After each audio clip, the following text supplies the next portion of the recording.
This morning, dozens of state legislators are calling for more information to be released on exactly who is getting sick from the virus. WMAR 2 News' Megan Knight is live outside of the state health department in Baltimore.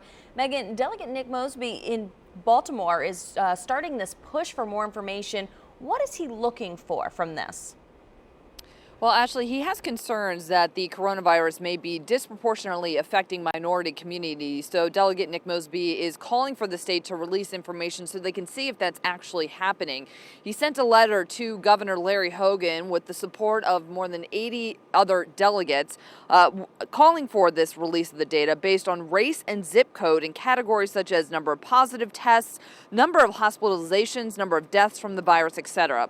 Mosby cites other cities like Chicago and Charlotte that have released limited data about this, showing that African Americans are being affected at much higher rates than other races. And according to the Washington Post, recently published an article about D.C. sending out some COVID-19 data based on race. They found that 58% of the deaths from the virus in the city were African American.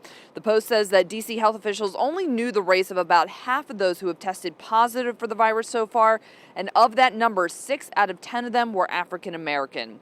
Now, back here in Baltimore, City Council President Brandon Scott introduced legislation last night during a virtual City Council meeting asking for similar data for Baltimore City. He is holding a news conference later this morning and likely will talk about his request for this data. Now, a spokesperson for Governor Larry Hogan said that they did receive Delegate Mosby's letter. Whether or not they have that data available and if and when they'll release it has yet to be determined. We're live in downtown Baltimore. Megan Knight, WMAR 2 News.